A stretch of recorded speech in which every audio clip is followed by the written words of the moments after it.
Good evening, Nurse Hawkins. Good evening, Dr. Reed. Do you need medical help yourself, Nurse? I'm afraid I've contracted some illness, Dr. Reed. Not under my watch, Nurse. Take this. You'll feel better. Thank you, Dr. Reed.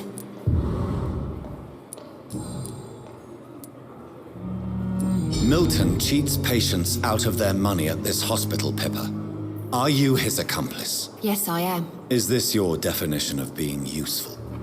By abusing the sick and poor? No. It is my definition of getting out of this useless life once and for all. Whose idea was it? What difference does it make?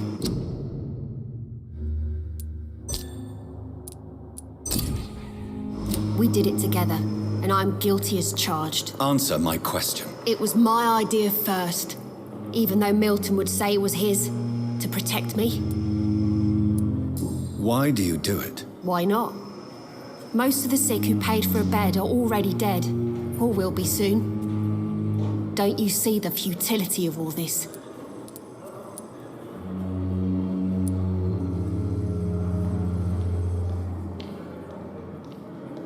You put a price on hope. This goes against everything you swore to uphold as a nurse. Report me then, Dr. Reed. Report the little nurse and keep on lying about the surgical errors, the wrong dosages and diagnostics that we all covered for the sake of our colleagues.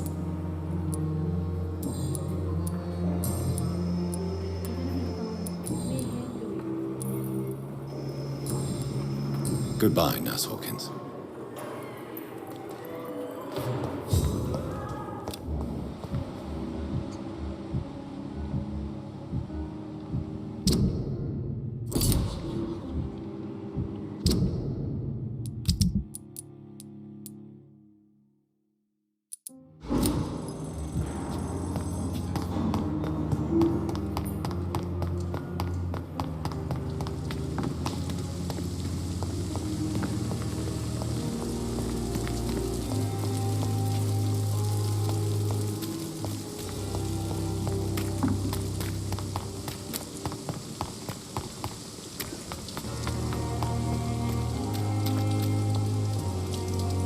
Hello again, Mr. Blight. Good evening, Dr. Reed.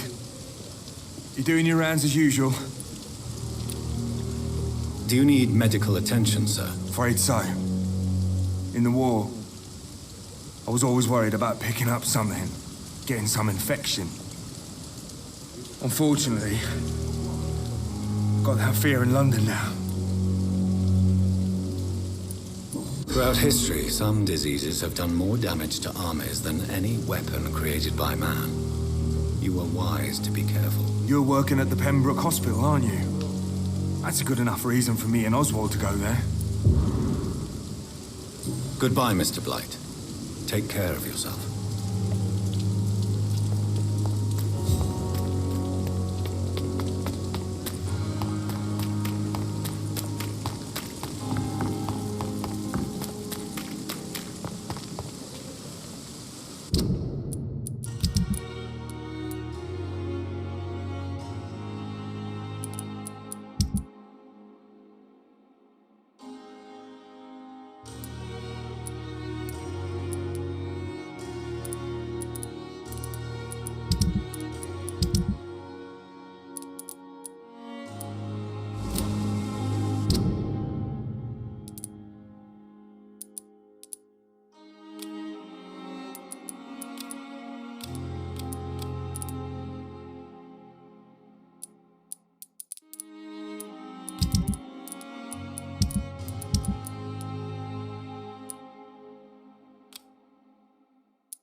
It seems the Priwen are redoubling their patrols in the district. I must be more careful. Fear no evil! We do the Lord's work here!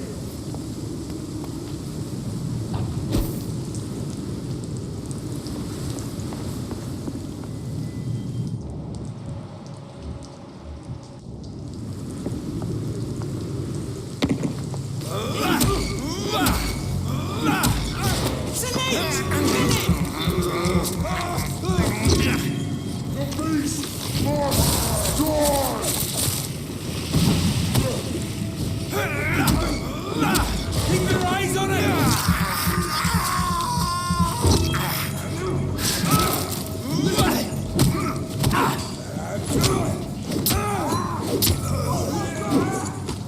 That leech is fast!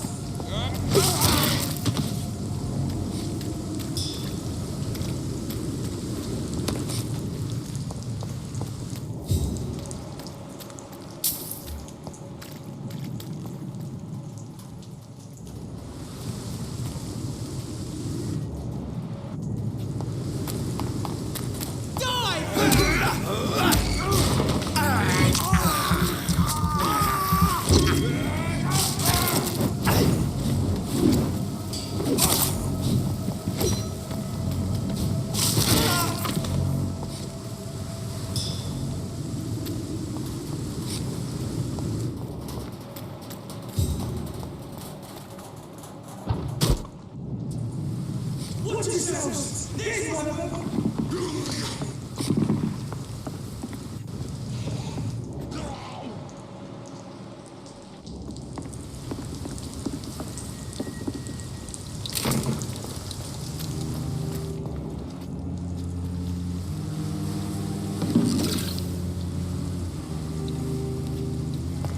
Go back home, idiots!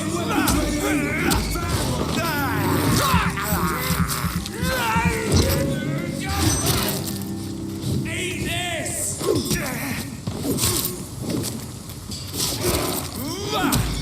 Sleep! He's dead!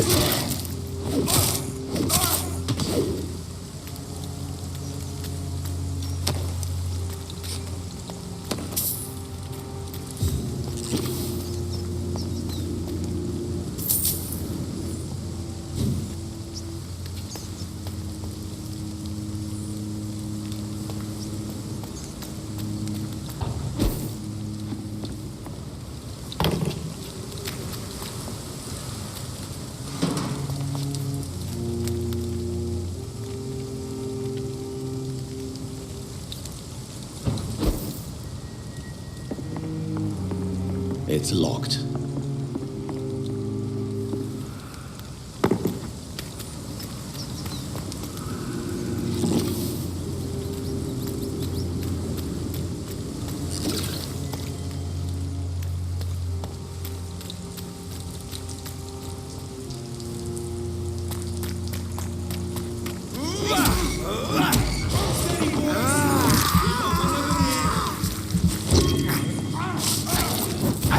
Die!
Good evening, sir. Who the fuck are you? Don't you see I'm busy here? Dr. Jonathan Reed, that's who I am.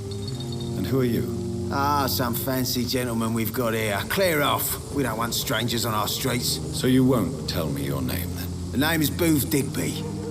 Maybe I'll ask my boys to break one or two of your bones, just so you remember it.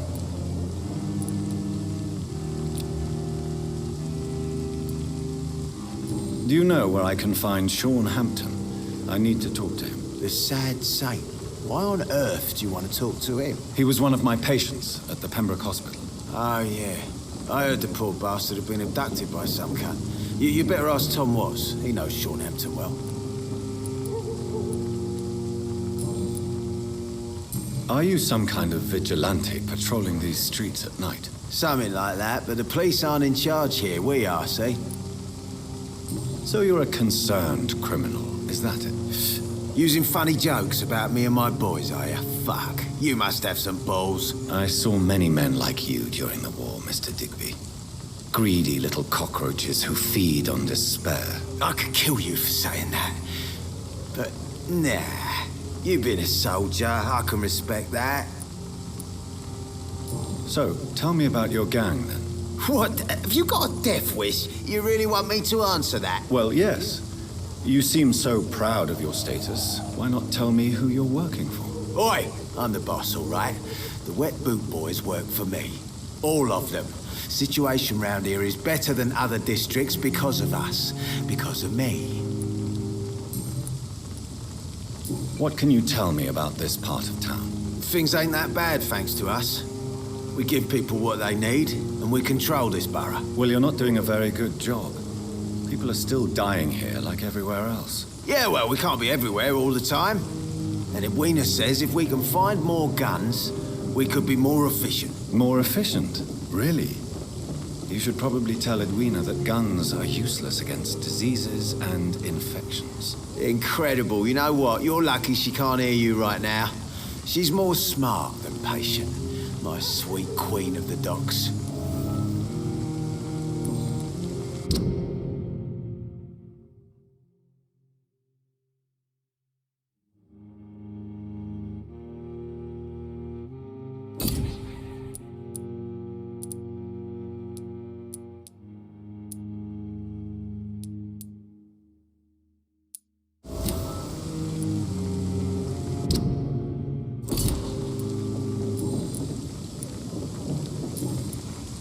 Goodbye, Mr. Digby.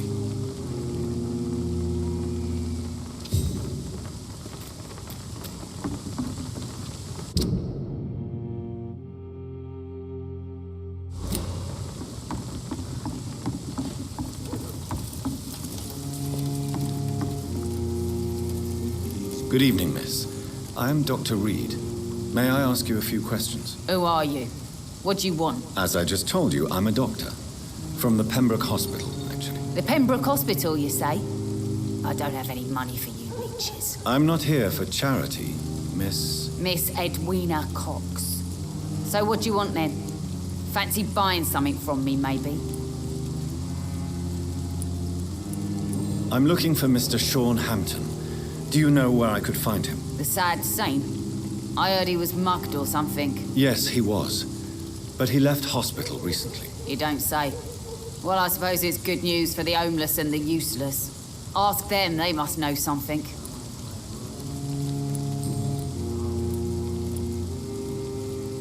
You still use your husband's name, Edwina. Why is that? Why shouldn't I? He may be a bloody bastard, but I'm still his wife and his name means something round here. Are you aware of what happened to him? Yes. I'm sure he fought till the end and looked death in the eyes. The boys will mourn him. Except one of them, maybe. What can you tell me about this part of town? You can't trust anyone around here. As soon as you lower your guard, you can be sure some arsehole will take advantage of you. You sound like you're thinking of somebody in particular. Take the gravediggers of Southwark. They must pay me every week, but it looks like they forgot who gave them permission to steal from the dead. Looting corpses in a mass grave. That is a new low. Whatever. Hey, since you're a doctor and all, maybe you can access that forbidden area and remind those bastards what they owe. Really? Don't you think that's a little bit excessive? Bastards, all of them. This region only responds to violence and threats. What can you tell me about your work? I'm a businesswoman. I buy and sell things, and I send my wet boot boys after anyone who don't play nice with me. Gang member and shopkeeper. Can't be easy running double shifts. If you're interested, I may find use of a doctor who can freely walk across the city, you know. You're quite blunt, aren't you? I like people who know what they want and say what they think. This is a time of great opportunity for those ready to embrace their destiny. I'm not interested in a career in the criminal underworld, Miss Cox. Fair enough. Stay away from us then, if you don't want to get hurt or worse. Since my return from the war, I don't feel that concerned by threats, knives, or even bullets, if you must know. That's exactly what that stupid trade unionist claimed after he attacked one of us. Booth and I reminded him a bullet beats words every time.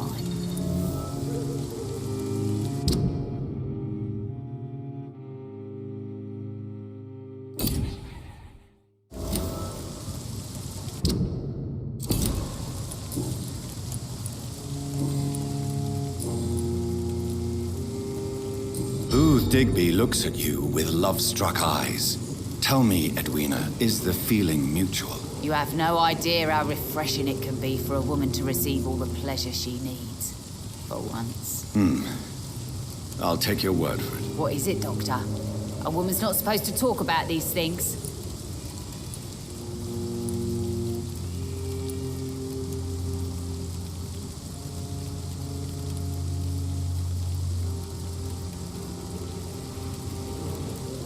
I believe you manipulated Booth Digby to get everything you wanted from him, both inside and outside the bedroom. The poor bastard is good to me, if you must know.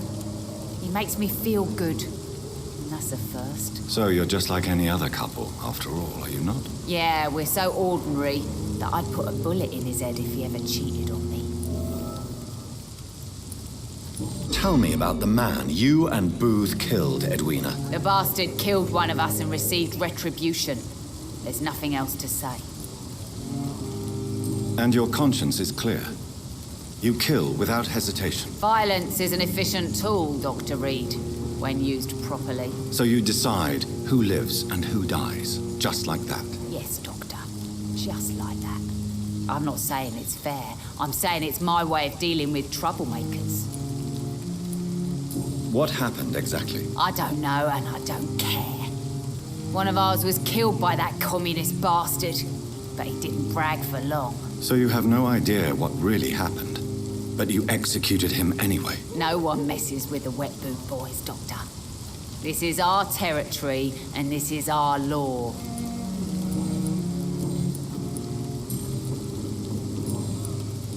Can I see what you have to sell? As long as you have money, I'll show you all I have.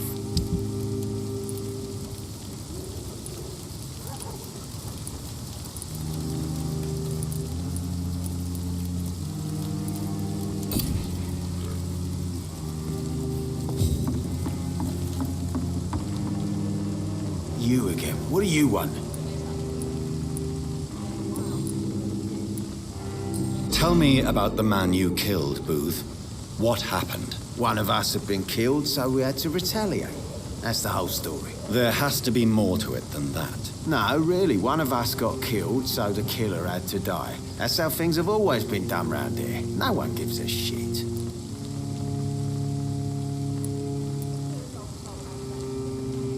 Don't you see it's an endless spiral?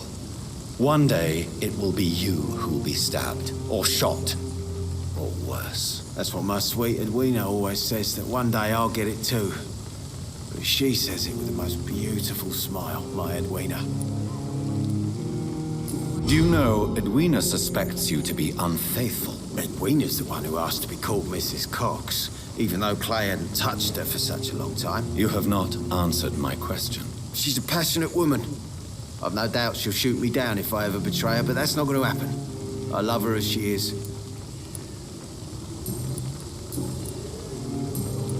Goodbye, Mr. Mr. Digby.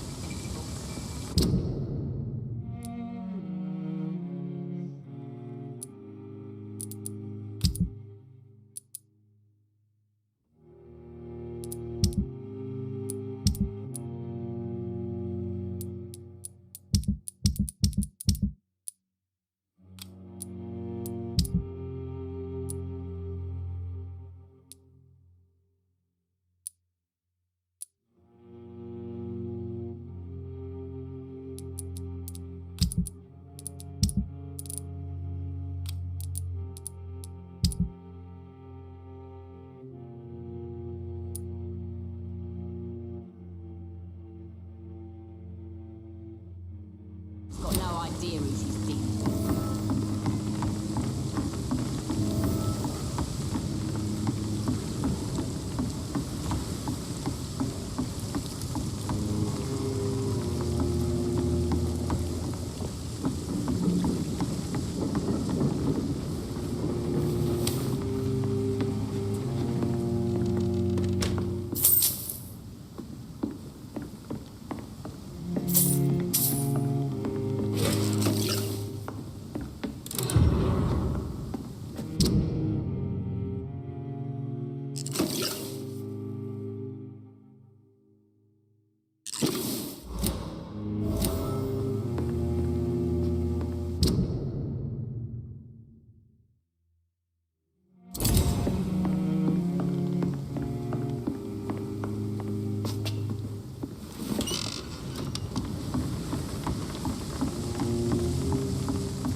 Idiot.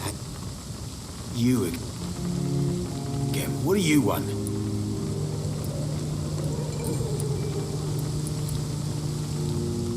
I know you're looking for an honest job, Booth. You're tired of this criminal life, aren't you? It's just an idea.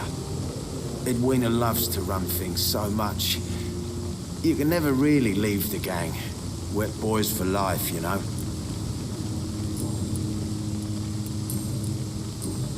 Goodbye, Mr. Digby.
Opium is one of the main ingredients of Strickland's medication.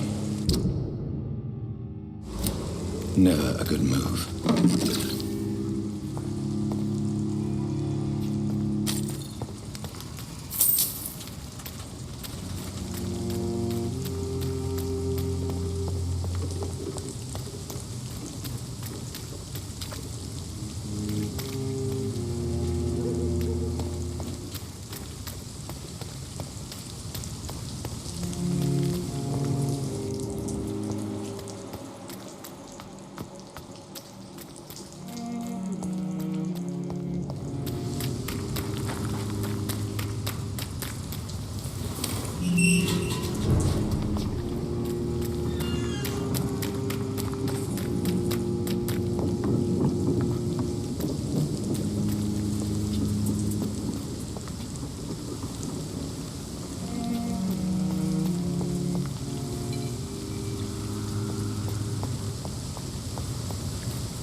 This is an impressive knife.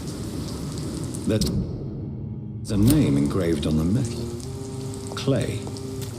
What kind of man puts his name on a knife?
Oh, Jonathan, I cannot believe my eyes. Poor woman, butchered by some savage scowl.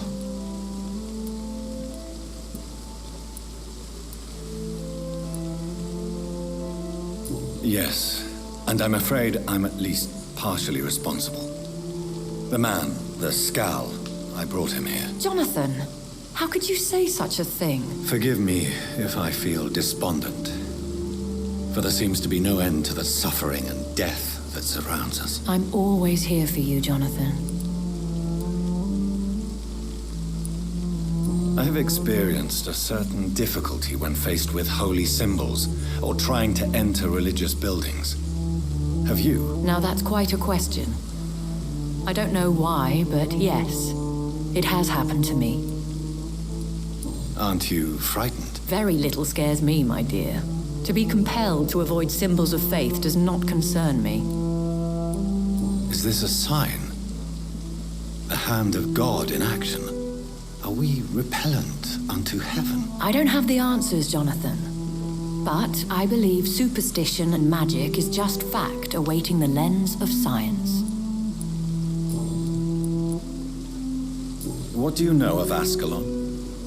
I was threatened by a creature, a vampire in Whitechapel, stating I had to obey the law of conduct. What more can you tell me about him? He was bigger than a man. Huge, in fact. He seemed to radiate violence.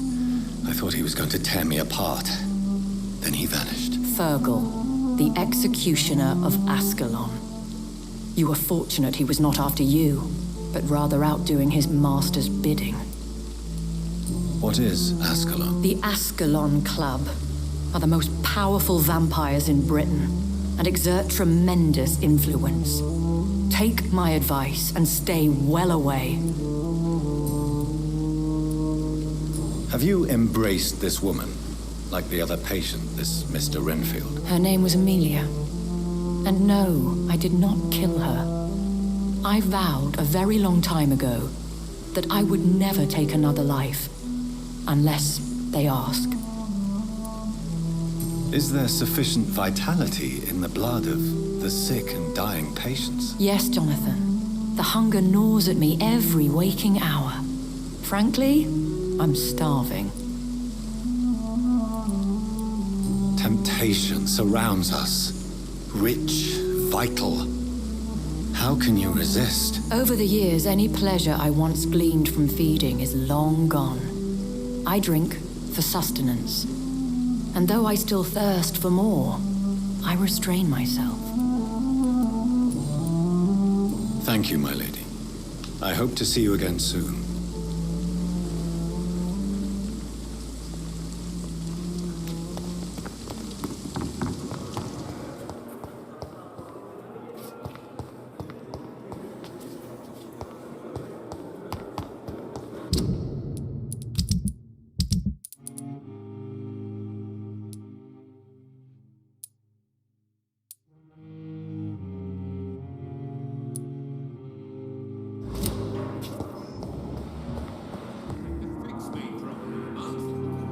I'm quite busy right now, Dr. Reed.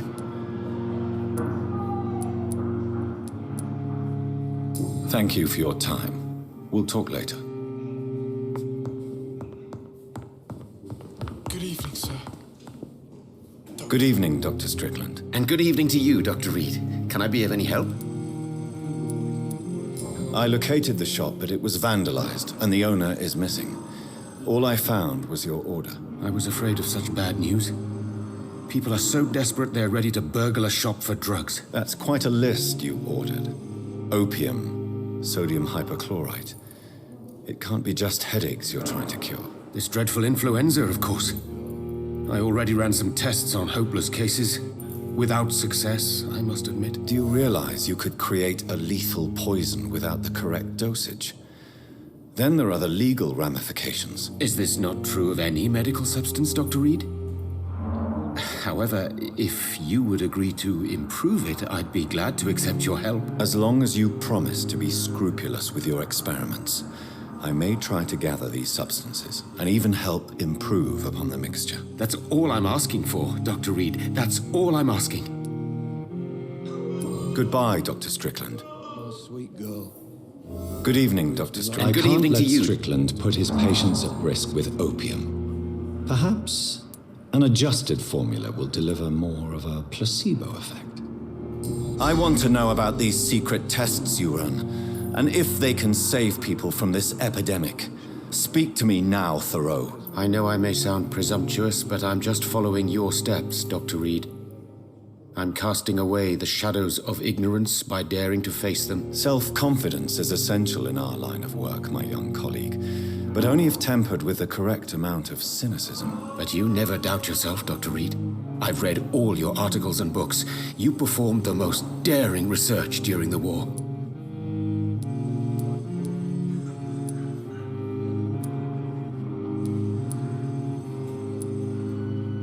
You have my support, Dr. Strickland. I know exactly what it feels like to battle an unknown disease with only your mind and force of will to help you. Thank you, Dr. Reed.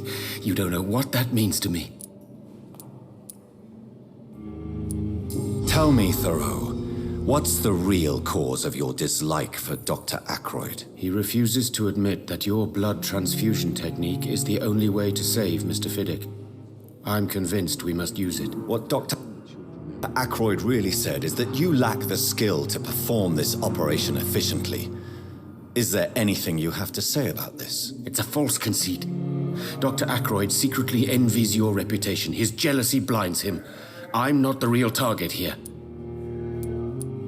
Tell me more about your willingness to experiment with new medical techniques. Harvey Fiddick is a patient suffering from a severe injury that could cripple him if not treated correctly. I'm convinced your blood transfusion technique could help him. What is it you really want? To save him, or to prove your point? Fair question. I want nothing but to save my patient, Dr. Reed. Especially since I know Mr. Fiddick's story.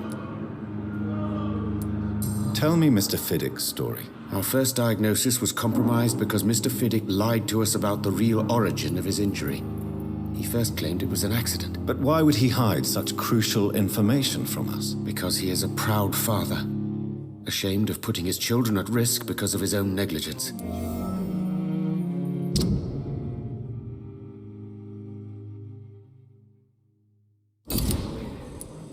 This personal involvement could also appear to be a lack of impartiality. You must know that a good surgeon must remain neutral. I agree. But that does not excuse Dr. Ackroyd's behavior, a man who did not even take time to converse with his patient. Do you think keeping his distance was a mistake? All I know is that I'm taking care of human beings with desires, hopes, and fears. Not some biological machine comprised of blood, bones, and flesh. Goodbye, Dr. Strickland. I'm all right.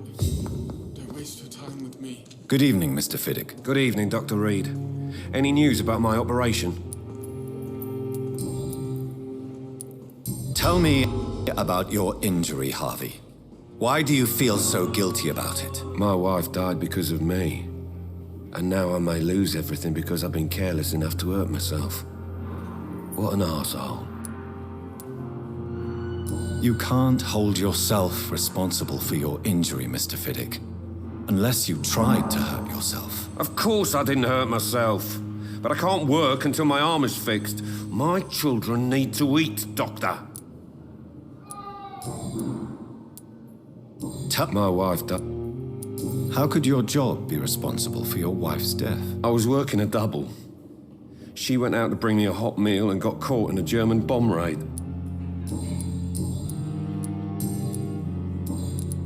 Please, tell me about the recent commotion in the hospital. I heard Miss Jones call for help from her bedroom. There were some loud noises, like people fighting. All of a sudden, it went quiet. And then the nurse started screaming. Do you know who the nurse was? Not sure, but I think it was Nurse Hawkins. Goodbye for now, Mr. Fiddick. I'll see you later. I will not let you down, my boy. With you at our side, Dr. Reed, I know that Pembroke will prevail and survive this epidemic.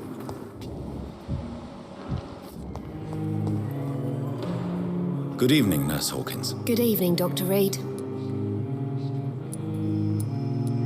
What can you tell me about the recent commotion in the hospital? Everybody's afraid. Death has always been a frequent visitor. But murder? How can we cope with that? As a nurse at this hospital, it is your duty to deal with these things as best you can. Yeah. Until it's my turn to have blood spread all over the walls. I entered the room first, Dr. Reed. I've seen what that monster did to the woman.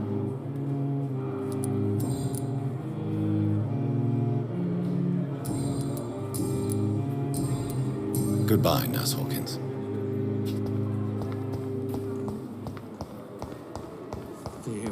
What on earth happened here?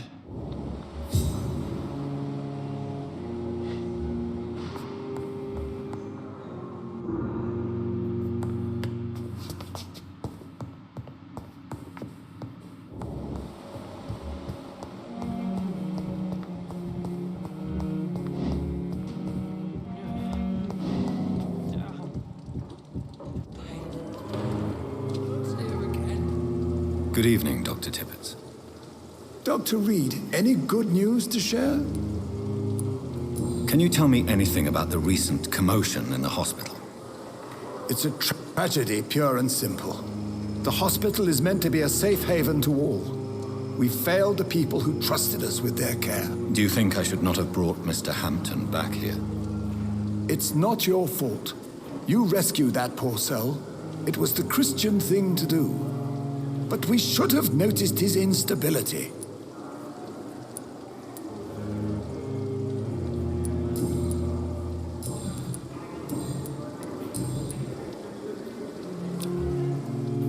Goodbye, Dr. Tippett.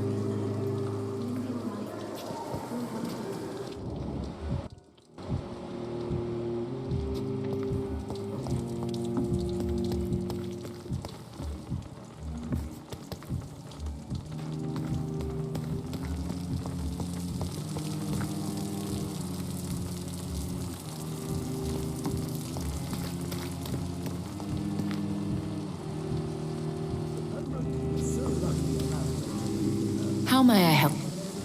Thank you, my lady.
Strickland's project could be dangerous.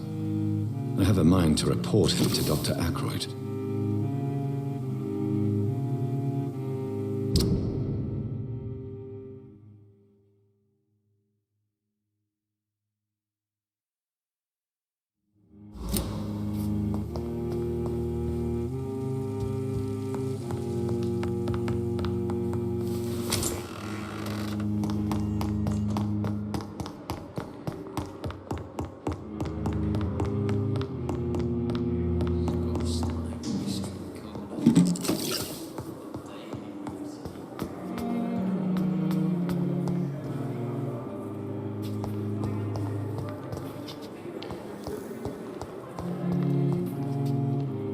I'm quite busy right now, Doctor.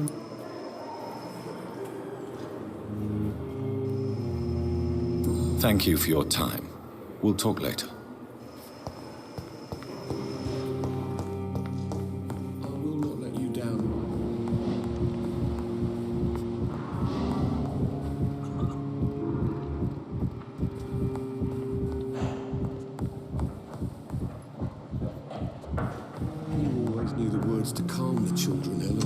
cannot enter. As for me, what a blundering idiot.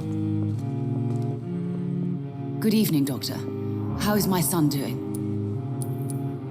What can you tell me about the recent commotion in the hospital? It's a disgrace. How on earth can patients be attacked in their own rooms?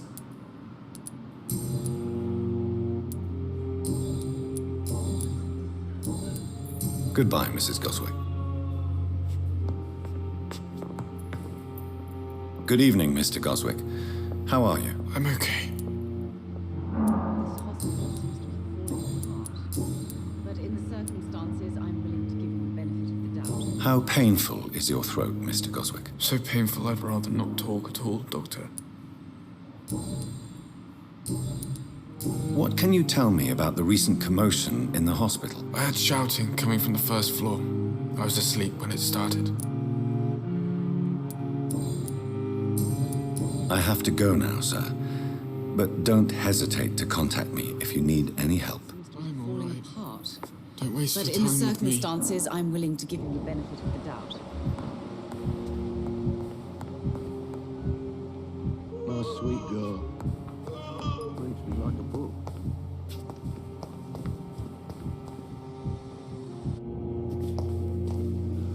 Good evening, Dr. Strickland. And good evening to you, Dr. Reed. Can I be of any help? I have managed to improve the mixture by diluting it. Have you ever heard of Sir Joseph Francis Olive, or the placebo effect? No, I don't think so. Why? A placebo is a substance or procedure that has no actual physical effect. You made a placebo of my project. Why? Research has established that a placebo, as long as the subject believes in the effect, can provoke a positive physiological reaction. Really? That's fascinating. And you want me to, what, administer the placebo and see what occurs? Something like that, yes. Well, I'm a bit surprised, but I trust you, Dr. Reed. Please take the key to my cabinet and put this placebo there for future use. Goodbye, Dr. Strickland.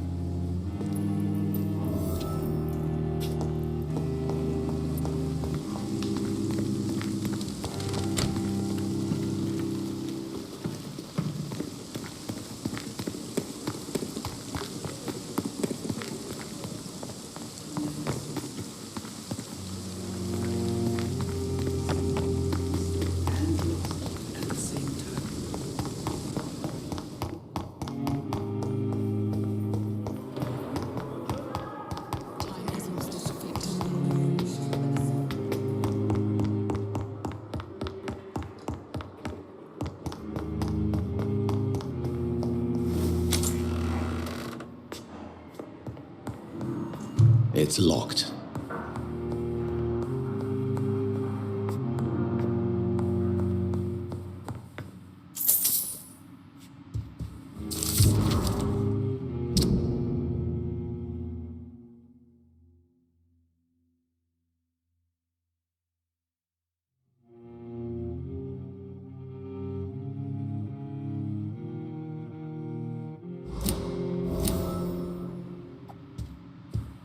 It's locked, all right. It's locked.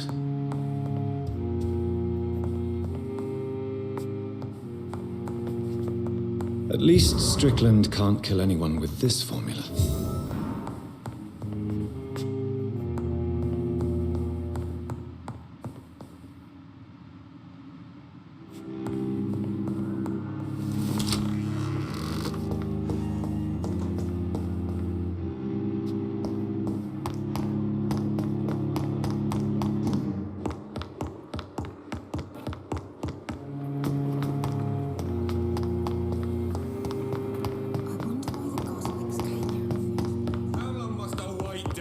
Blaming me will not It's further your locked. agenda, sir. How long's it going to take to fix me properly, man? Good evening, Mr. Goswick. How are you? I'm okay.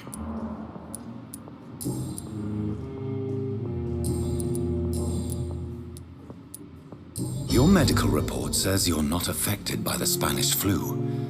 What do you think of that, Mortimer? Does it make me happy? Not in the slightest. If it was up to me, I would have left this place long ago.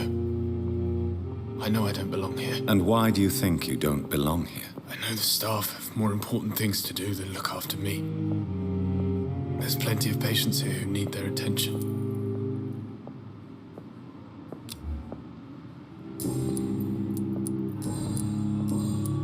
I have to go now, sir. But don't hesitate to contact me if you need any help. Good evening, Doctor. How is my son doing?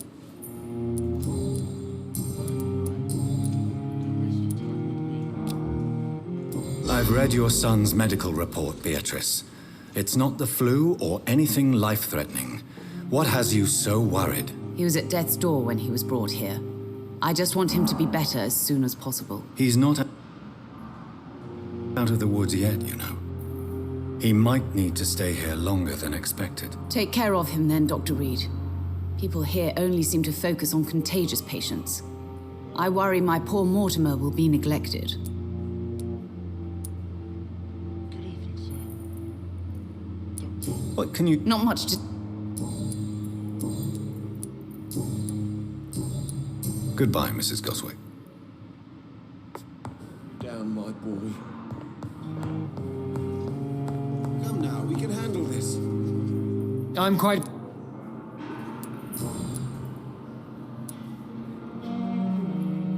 Do you think Dr. Strickland has any chance of curing the Spanish flu by himself? His wish to cure the sick is not driven by pride, but by an idealistic view about our mission here.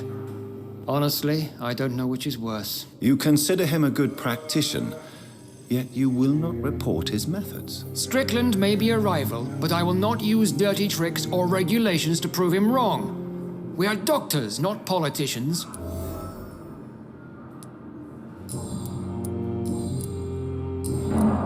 What can you tell me about the recent commotion in the hospital? Nothing like this would have happened if we'd had enough staff and proper shifts. So you don't think the blame is ours? We all hold fast here, Dr. Reed.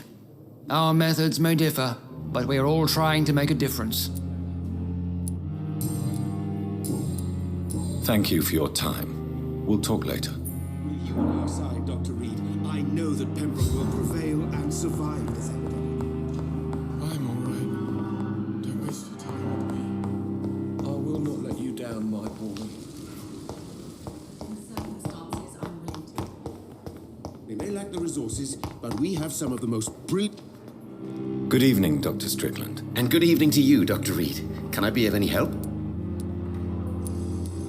Can you tell me anything about the recent commotion in the hospital? I'm sure it was not your fault, Dr. Reed. My fault? What do you mean? Oh, nothing. It's just... I heard it was you who brought the murderer inside our walls. But you couldn't know, could you? Did you know Dr. Ackroyd never reported your experimental research, despite the fact he doesn't agree with it? Really? I didn't suspect he knew about my work. I must confess I am surprised. Perhaps he thinks you should realize for yourself the danger of what you're doing. See how condescending he can be? My God, he can be so irritating.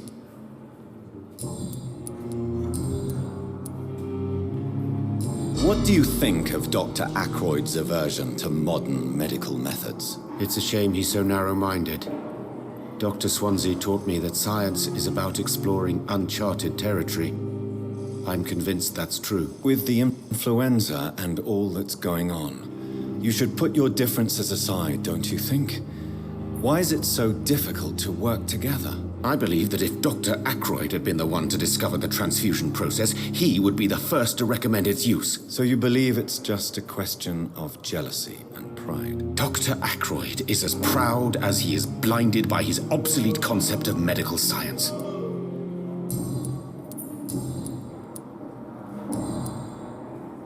Goodbye, Dr. Strickland.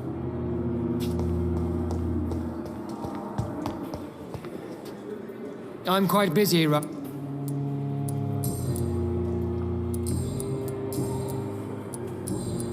Thank you for your time. We'll talk later.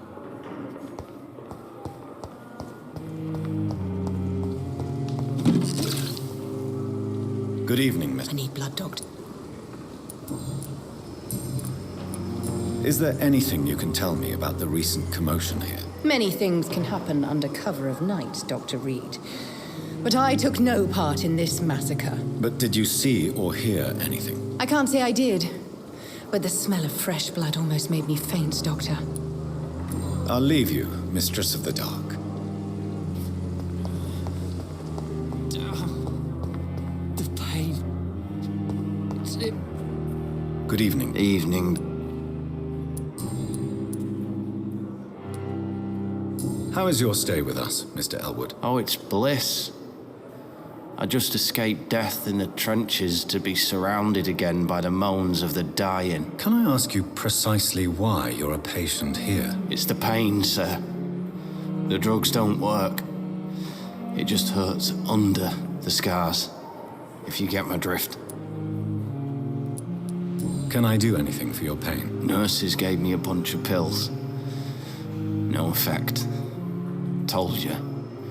It's like the flames are under my skin, burning away. Who is treating you? Is someone in particular looking after your case? Nobody since the old and tired doctor spoke to me. Started to think I was forgotten about. Wouldn't blame you. You don't seem worried by that. My face hurts so much more when I smile or cry. I've learned it's easier not to speak. But be assured I'm smiling inside. Can you tell me anything about recent events at the hospital? Before the shouts and the noises, I think I heard whispers coming from the stairs. 2 voices, maybe more. Did you recognize the voices? What did they say? I couldn't hear. Sounded like they were arguing or something.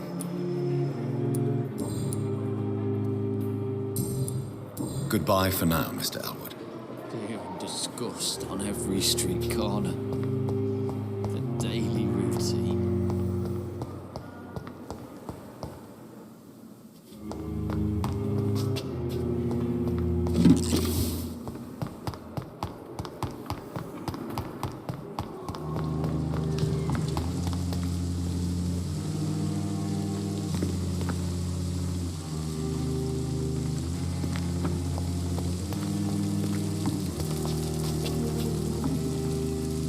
Good evening, Milton. Good evening.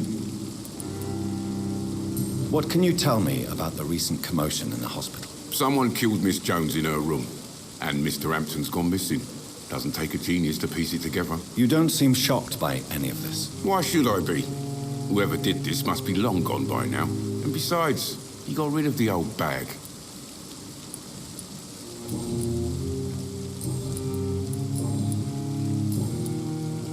Goodbye, Milton.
It's safer here than anywhere else in the East End.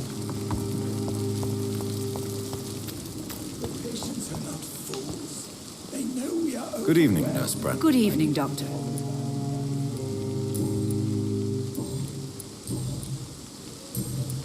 Goodbye, Nurse. Good evening. Dr. Reed, any good news to share?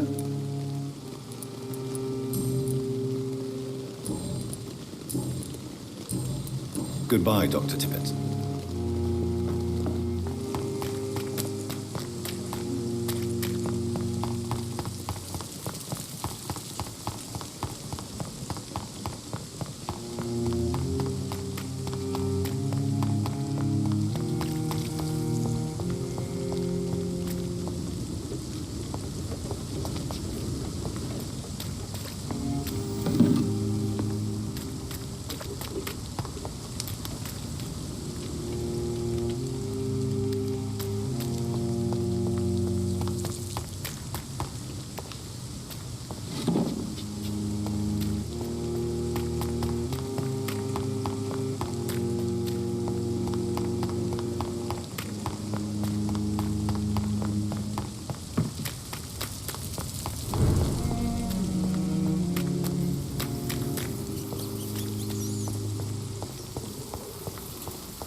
I cannot enter.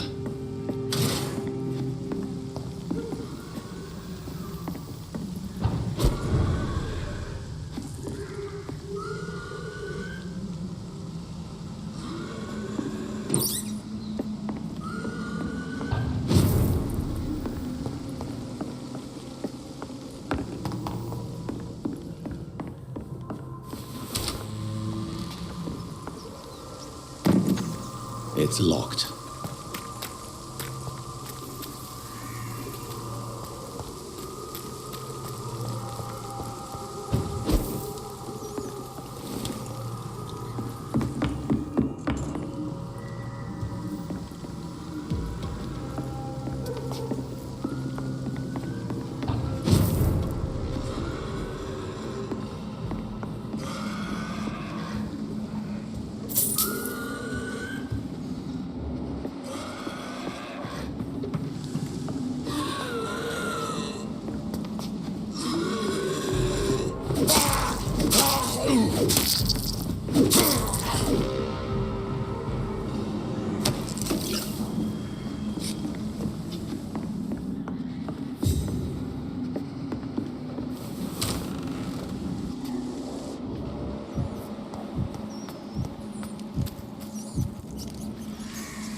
world has gone completely mad. Are you all right, Miss Shun? My name is Xiao Shun.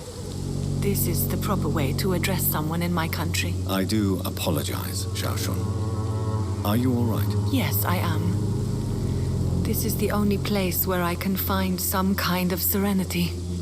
Some way to remember my dear Matthew.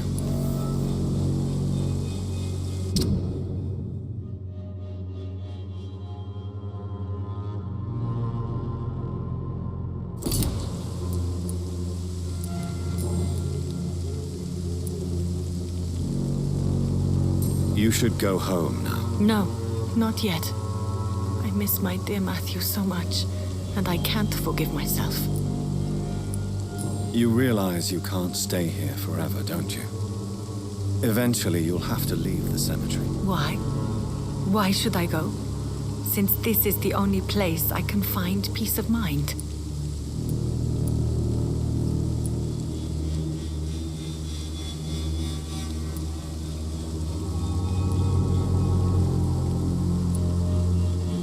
But you're not dead. There is a difference between visiting the dead and staying with them. You sound like you're no stranger to the pain I feel. Let's just say, I too have a good reason to visit cemeteries at night. Please accept my condolences for your loss then, Dr. Reed.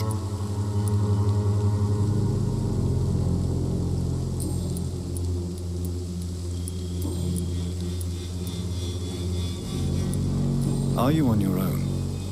Do you have any friends or family who you could be with? I have family and friends, but I need to be here alone. One day maybe I'll go back to them, but not now.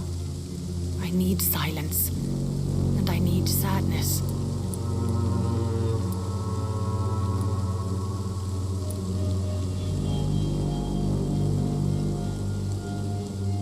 Sadness can be a terrible trap. It can entangle you and weaken your heart if you let it control your thoughts. Thank you for your sincere words, Dr. Reed. I sense you trying to help me, even if I don't quite understand why. Tell me how your husband died, Xiao Shun. Matthew died of the Spanish flu, like so many others. It's a mundane cause of death these days, but for me it meant the end of the world. At this time, there is so little medical science can do to defeat this terrible epidemic. I'm truly sorry. The worst thing is not his death, even if it tears me apart. The worst is not to have seen it coming, to have lost him so quickly, even before realizing it. Did he hide his condition from you? Matthew was a smiling type, a happy sort. Everything that I am not. Did he laugh at his death to come, or did he not realize what was going to happen? I'll never know. The Spanish flu may be the worst disease mankind has ever faced. Why are you blaming yourself? You don't understand. I didn't know he was so sick. I didn't realize the gravity of his situation until it was too late. As harsh as this sounds, we are all equally vulnerable to this awful disease. It can take the strongest man in just a couple of days. I never said goodbye to Matthew. We never realized how bad it was. We laughed about it even. He always made me laugh. Now I don't have enough tears to shed.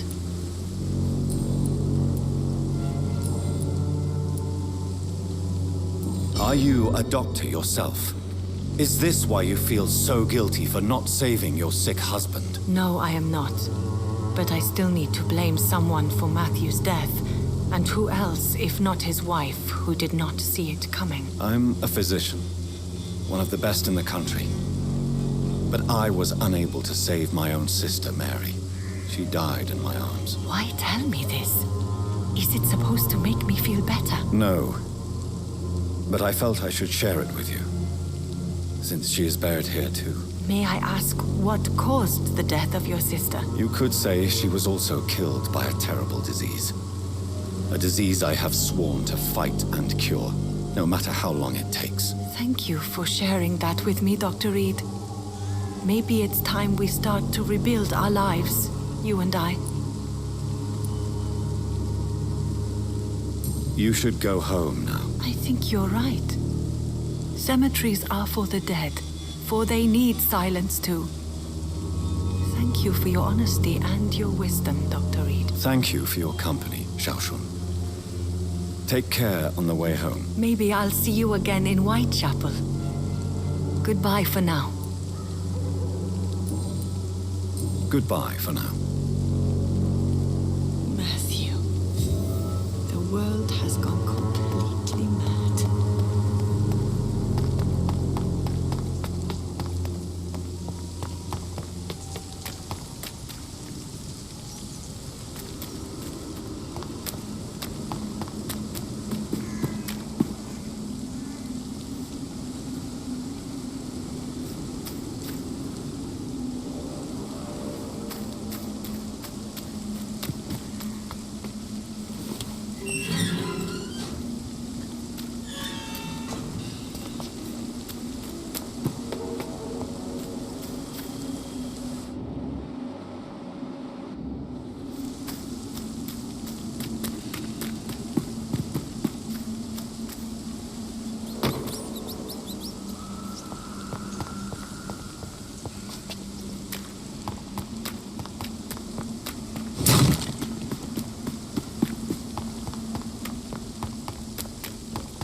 It's locked, all right.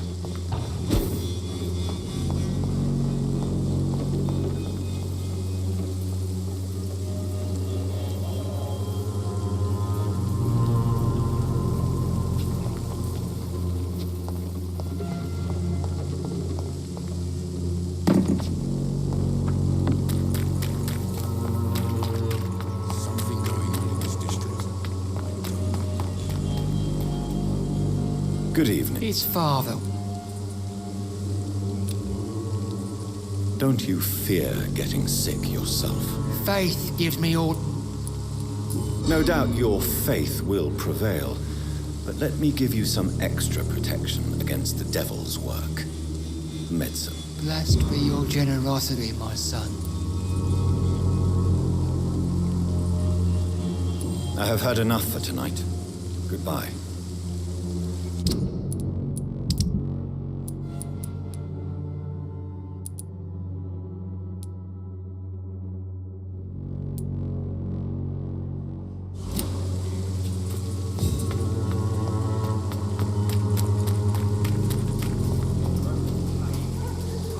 You again?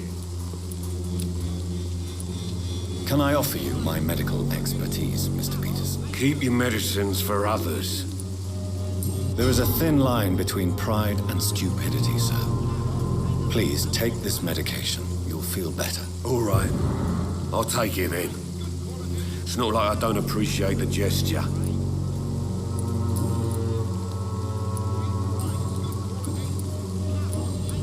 Goodbye, Mr. Peters. Fancy buying something? You never lose your foot. Do you need help, sir? To be honest, I'd prefer you take a look at my stuff. I'd rather be rich and sick than the contrary. I don't quite agree, but I won't argue with you. Please, take this. You'll feel better. Really? Free? Don't take it personally, but charity usually comes at a price. Human nature being what it is. Right then. Show me what you have.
Fancy bar. You never lose. Right then.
Good evening. I'd like to see...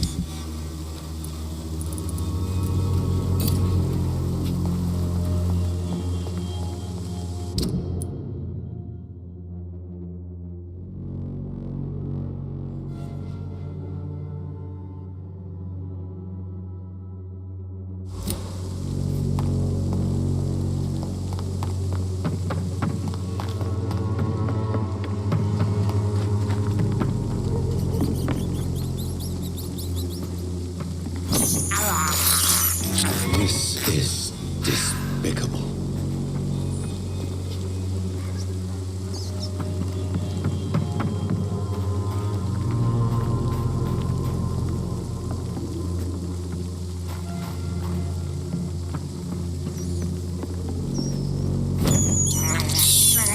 I can't believe I'm doing this.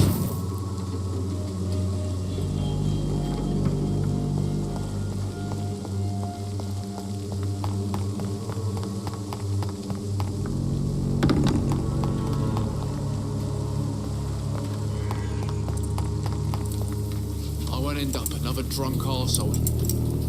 How are you, boy? I'm not your boy, all right? Now piss off.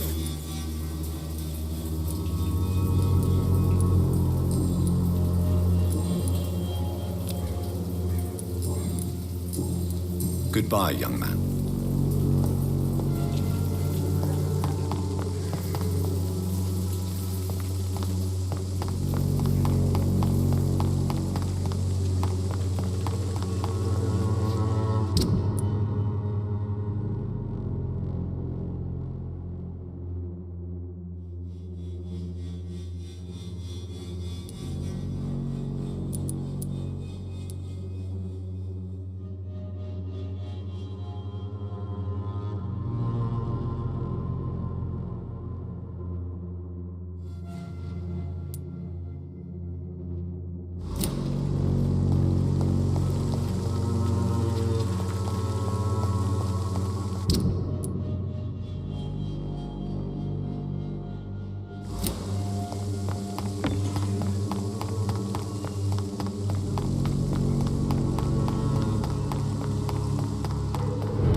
I cannot enter.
This is Braille.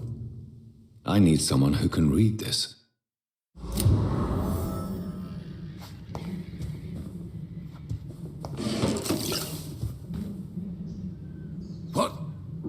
What happened? Who are you? It's all right, sir. You're safe now. Oh, a fellow Englishman. Thank you, sir. For a moment, I thought those bloody heathens had killed me. What are you doing here? This place is not safe. Yeah, it's a cesspool, but it's mine. I came to collect some overdue rent, but those who still live here have gone completely bonkers. You're very lucky to be alive. Yeah, filthy immigrants. Fucking savages, every one of them. And now with this bloody fever, they're just animals. You can find safety of sorts in Whitechapel. If you're quick and cautious, you'll be able to avoid the savages.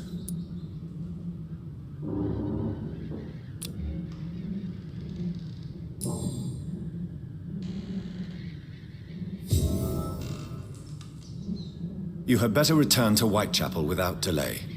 It will be safer there. Safety isn't really an issue in Whitechapel, because you never are, never have been. The old place is falling to pieces. But thank you for the advice, sir.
Imprisoned by your daily routine.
Not exactly a treasure chest.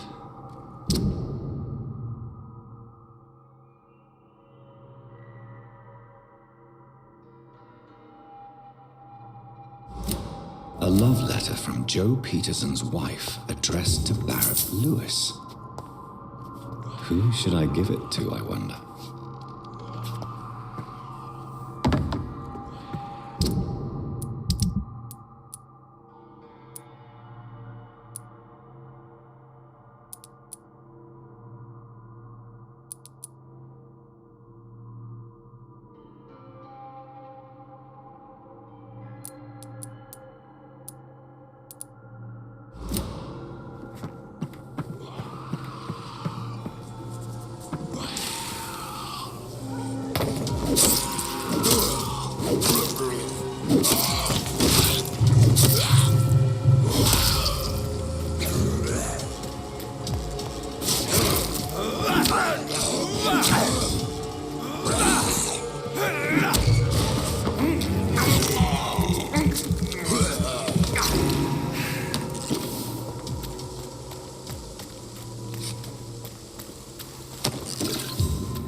It's locked.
Good evening, Mr. Petrescu. What are you doing here? I could ask you the exact same question, Mr. Doctor. Now leave me alone.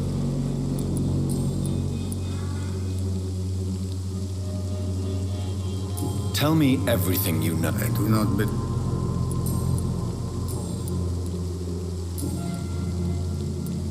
Are you living on the streets, Mr. Petrescu? And why not? Those who believe they'll be safe behind walls are blind. Why are you so aggressive? I remember the night you came here and convinced me to open my door to you, sir. I'd like to punch you right on your chops. What about your house? My house is always open to any poor soul needing a roof. All my work here is lost now that Dorothea is gone, thanks to you. What do you plan to do now that Nurse Crane is gone? I'm not sure. Strange men came to see me after Dorothea's death, with strange weapons and very odd stories. What kind of stories? Stories all Romanian children know. It was as if I was home again. Vampires, Mr. Doctor. Vampires. You believe them? Aren't you too old to hold a weapon or listen to scary stories? Yes, I am old and alone and will die soon, but if these stories are true, maybe I have found myself another cause.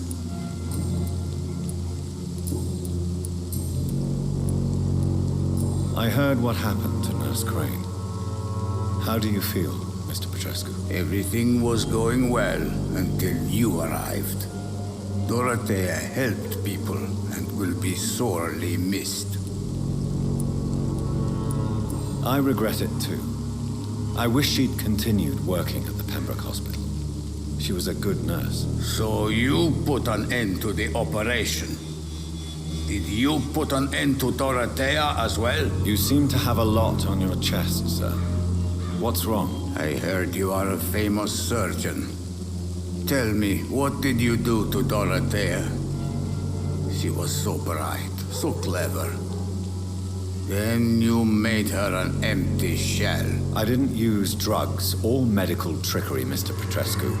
All I did was talk to Nurse Crane. I promise you. But what happened to her then? After you left, she did not even recognize me. Then she got careless and sick, and I had to flee.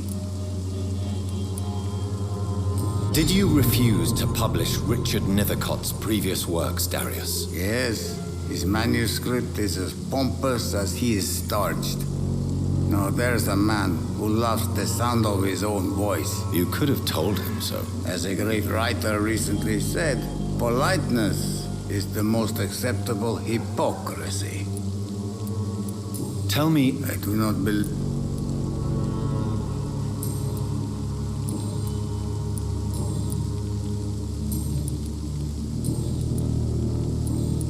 Goodbye, Mr.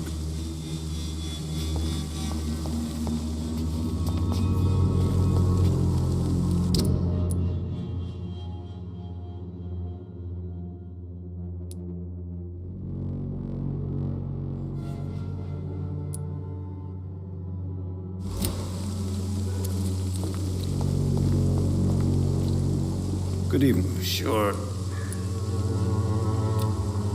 Goodbye, Mr. Petrescu.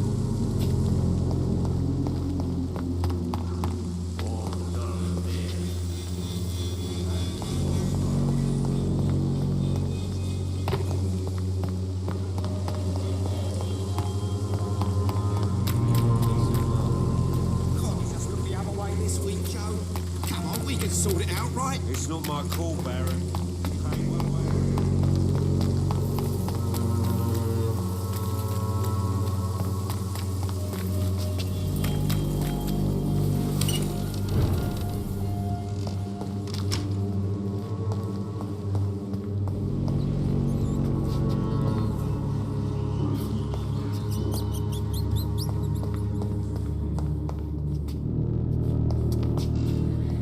It's locked, all right.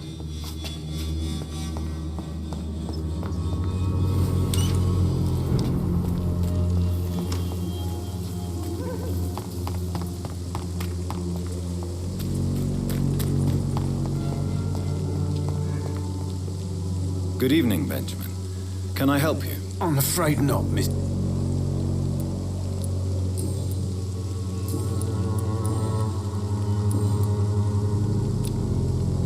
A gun?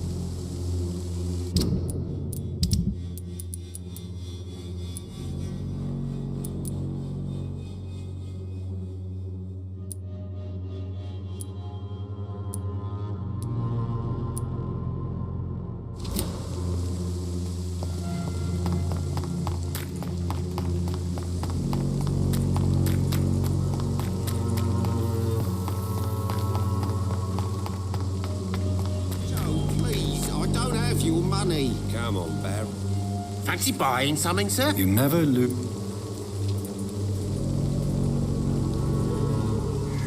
I found this box in an abandoned building nearby. I believe it belongs to you. Let's have a look. Yeah, this is mine. So, you faced those loons that roam around there. Extraordinary. I suppose I was lucky. Luck is a commodity round here. Yours should be properly rewarded. About this package, it's not just tools and trinkets, is it? I want to be rude or anything after your kind gesture, but it's none of your business.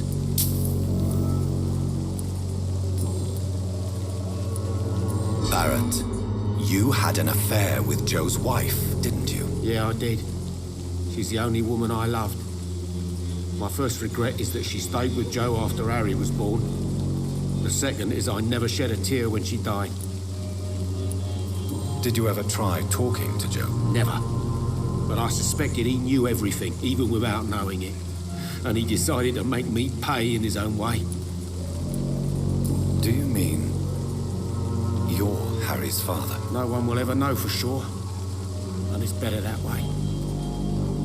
And I don't believe I'd have been all that bad as a dad.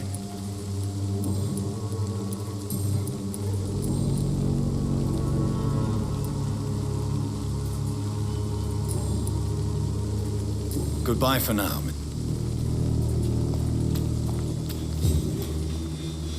You again?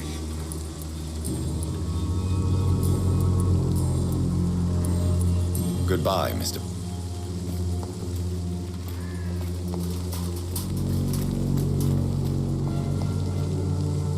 Fancy buying something, sir? You never... Goodbye for now, Mr.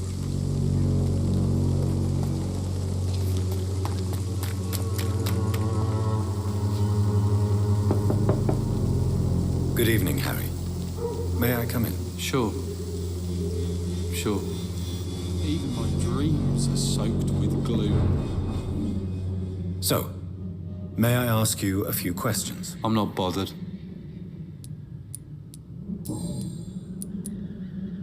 Do you remember when Barrett Lewis was close to your family? To your mother? Not really. I was too young. But I remember it was a happier time. Mr. Lewis was funny. He often had dinner with us. Why are you sad, then? Because it hurts to remember a time when my father used to laugh and smile. It hurts to realise he's as sad as me now.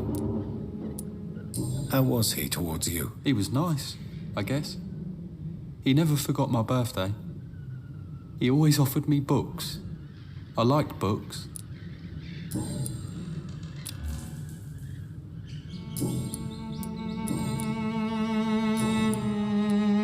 Have you any recent news of Nurse Crane and her? Nobody dares to enter the dispensary now. Rumours say the nurse has gone mad. Goodbye, young man. Even my dreams are soaked with glue.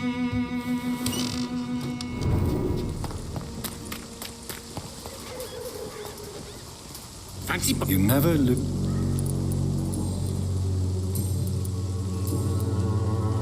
How is business around here? Business? I have no business. Between this racket, theft, and customers getting scared, I'm losing money every day. I see. Sounds like you blame someone in particular for your situation. It's no secret Joe Peterson spends his time harassing merchants. But with me, he's trying to put me out of business once and for all. As a merchant, you see Whitechapel every day. Have you noticed anything out of the ordinary recently? Well, you mean besides the epidemic, the war, and all the usual crap? As long as I can remember, this part of town has been a bottomless pit, and no sign of the bottom yet. Have you been hurt? No, but that's only because I ran like hell. Those men were raving lunatics, I tell you. Not even able to speak anymore, just screaming. Violence is increasing in the borough. Yeah. A few nights ago, some blokes jumped me. Came out of one of the condemned workshops. Fever, madness, something like that. Where did this happen? Why did you go there? In the closed workshops nearby. I worked there as an apprentice in better days. Now I only go to find trinkets or tools. Too bad I was mugged, though. There was good money in that little box of loot I lost.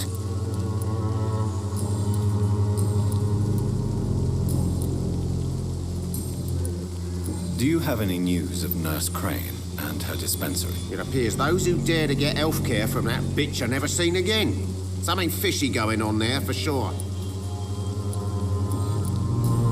Goodbye for now.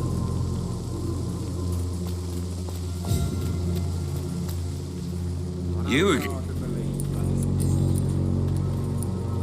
How did you become the local bully everyone is afraid of, Joe? There's no pride in roughing up poor bastards. But this is the only job I've found. And it pays well, too. A job? So you're racketeering for someone else? I got enlisted by the Wet Boot Boys, a gang from the docks. I'm their muscle for their dirty work.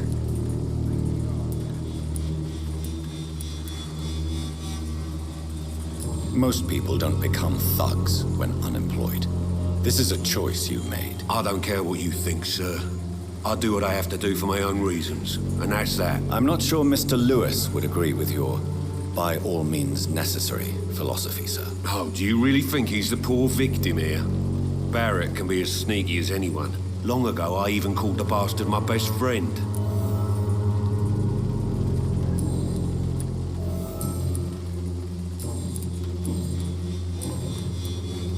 Goodbye, Mr. This district has always been wretched. Don't let your guard You down. never lose. Joe Peterson. He's the villain here, isn't he? But you seem to know each other. I'd known Joe for years. I saw him box once or twice. He was a friend then. But these days, he's just another thug. What can you tell me about Mr. Peterson? Besides his behavior toward you, obviously. Colossus Joe was a decent boxer, good one even. But after his wife passed away, he found every excuse to stop training. Just wanted to pick fights with everyone.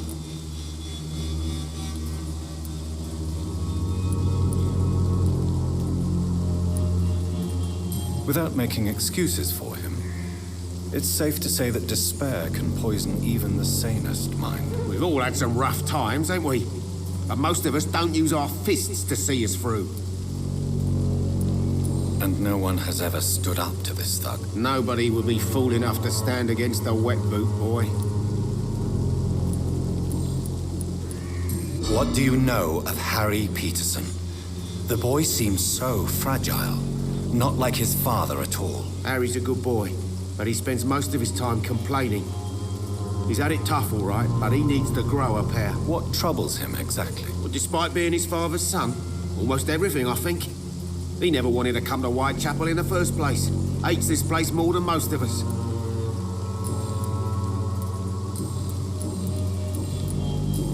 Goodbye for now.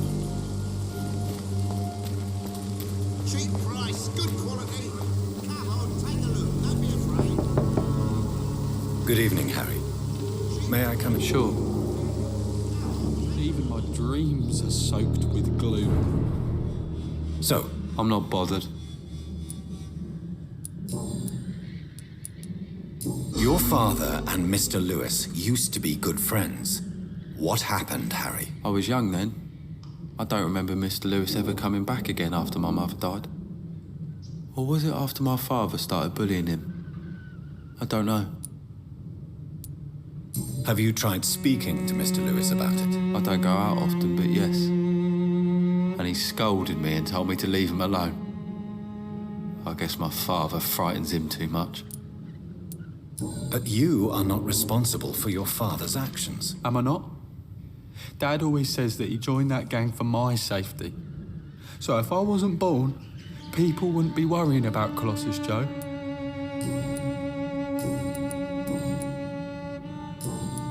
Goodbye, young man. Is there only pain and suffering in this world?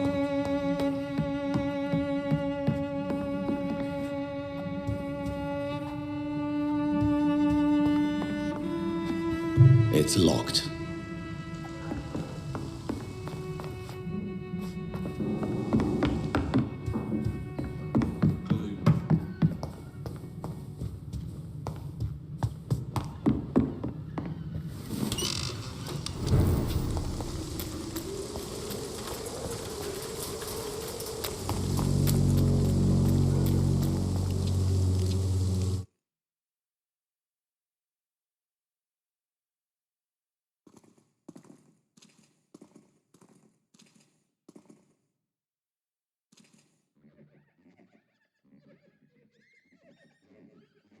You again?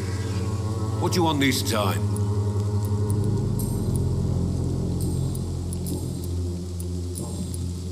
Goodbye, Mr. Peterson.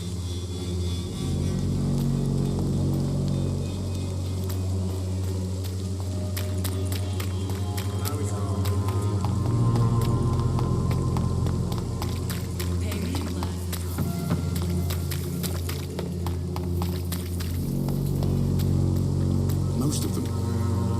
Good evening, Doc.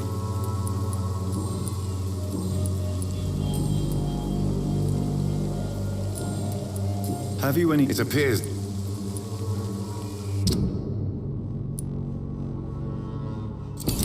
Goodbye, Mr.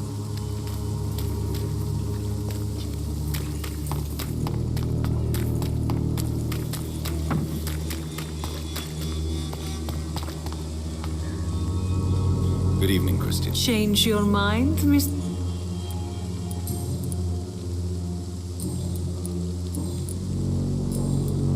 Goodbye, man.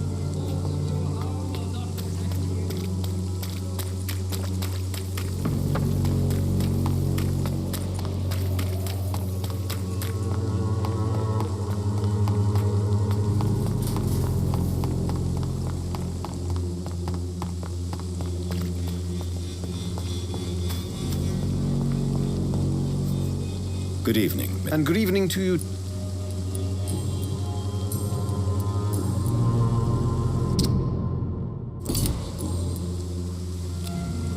I'll leave you alone.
Hello, sir.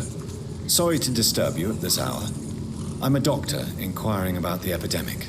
May I come in? A doctor, you say? No, thank you.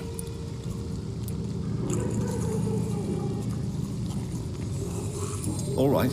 I shan't insist. Goodbye for now, sir.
Good evening, sir. It's me again. Leave me alone, I say, whoever you are.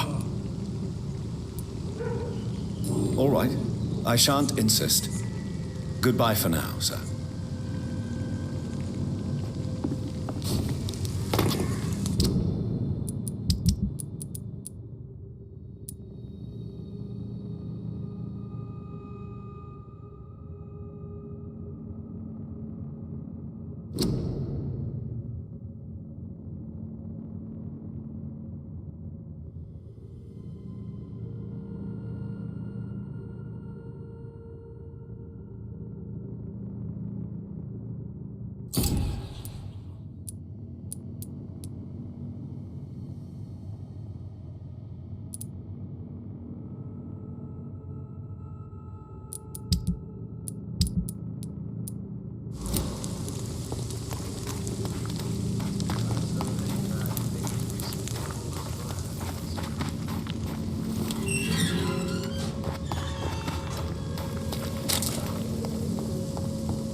It's locked, all right.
This is Braille. I need someone who can read this.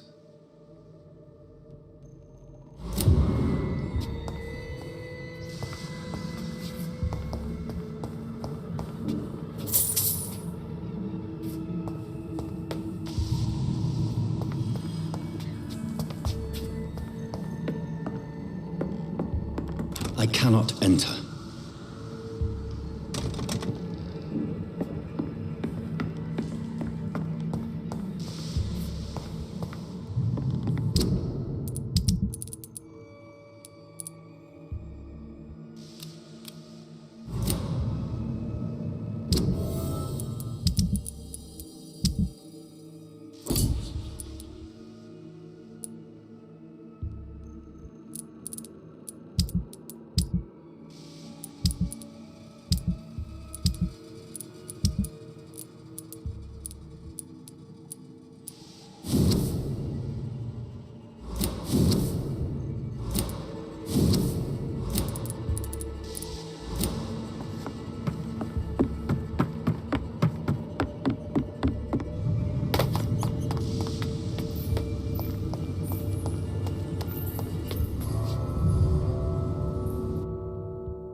This is despicable.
When science fails you, this elixir...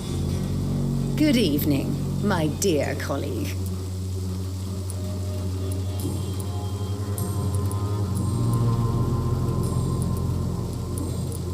Tell me, who intrigues you most in Whitechapel? The region itself is something to see, but I would say Camellia the mute florist who gives away her flowers.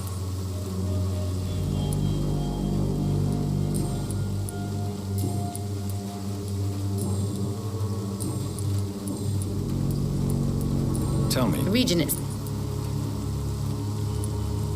Is there anyone I should avoid? Cadogan Bates, without a doubt. The bloody bastard remorselessly exploits poor migrants as soon as they get here.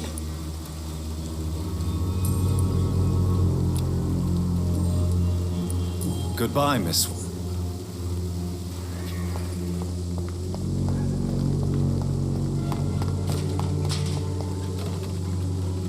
Good evening, Benjamin. Can I help you? I'm afraid not, Mr. Reed.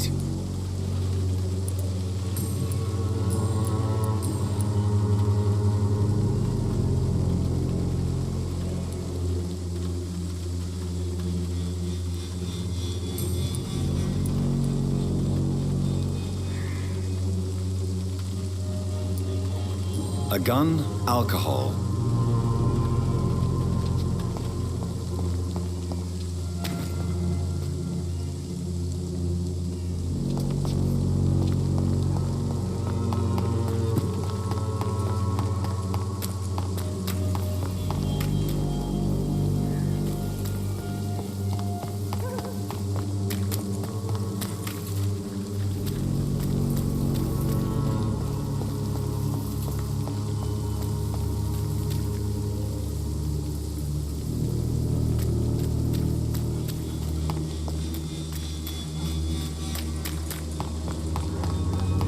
science fails you, this elixir will give you faith again. The swallowed cordial will be the answer to all your problems, as long as you have the money.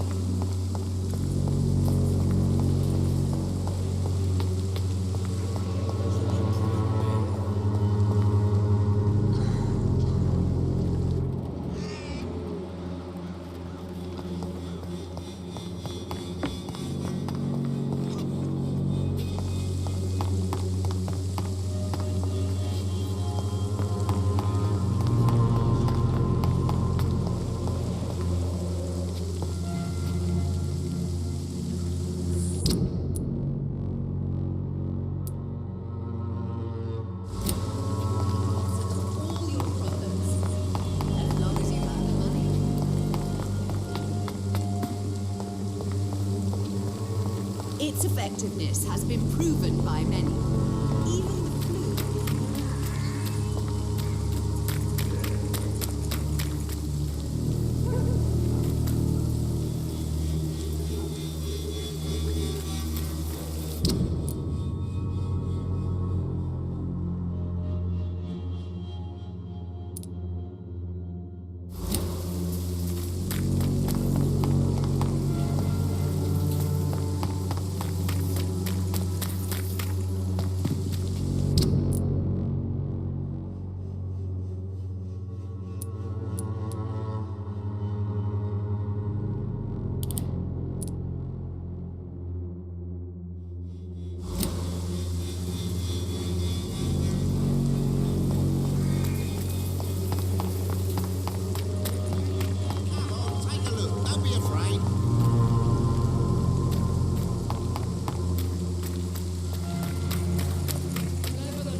Good evening, Mr. Whitaker. I have heard enough.